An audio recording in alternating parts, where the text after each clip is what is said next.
আসসালামু আলাইকুম।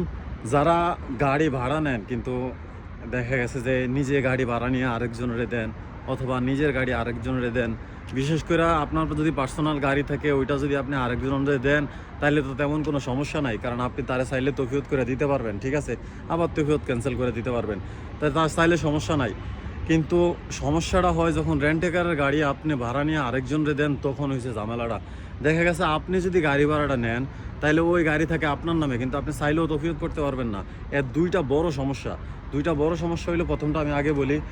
প্রথমটা হয়েছে আপনার যদি কোনো পুলিশে ধরে, প্রশাসন যদি ধরে, তাইলে গাড়ির কাগজ পাইতো না।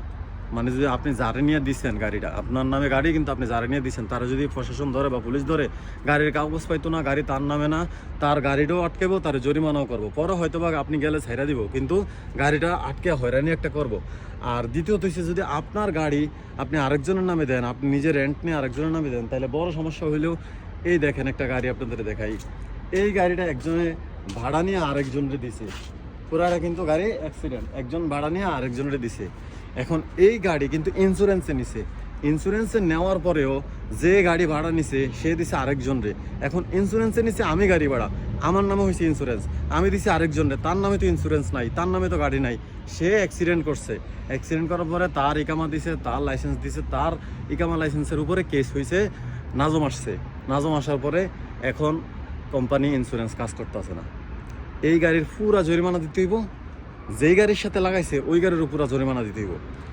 কমসে কম যে আমি আপনার মনে হইতে পারে আমি তো ইন্স্যুরেন্স এনেছি, কিন্তু ইন্স্যুরেন্স তো আপনার নামে। মানে আপনি যদি অ্যাক্সিডেন্ট করতেন তাহলে তো কোনো ঝামেলা ছিল না, অথবা নাজম যখন আসছে তখন যদি আপনার লাইসেন্স দিতেন, আপনার ইকামা দিতেন, তাইলেও কোনো ঝামেলা ছিল না। ইকামা দিছে তার, লাইসেন্সও দিছে তার, আবার অ্যাক্সিডেন্টও করছে সে, তখন কেস হয়েছে তার নামে। তার ফলে আর কি এই পুরা গাড়ির জরিমানাটা যত আসে এবং ওই গাড়ির জরিমানা যত আসে সেটা আপনার দিতে হবে, কারণ আপনি গাড়ি ভাড়া নিছেন।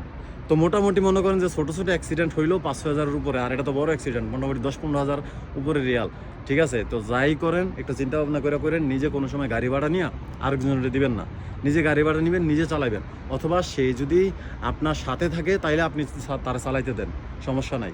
সে আপনার সাথে আছে, আপনি তারা চালাইতে দিয়েছেন, কোনো ধরনের ক্ষয়ক্ষতি হইলে আপনি নিজে ড্রাইভার হয়ে গেছেন, শেষ, ঝামেলা শেষ। কিন্তু তারে আপনি গাড়ি দিয়ে সাইডে দিয়েছেন, সে কোনো একটা ঝামেলা করছে, পরবর্তীতে কিন্তু ফুল টাকা আপনার দিতে হবে, কারণ আপনার নামে গাড়ি। ভালো থাকবেন।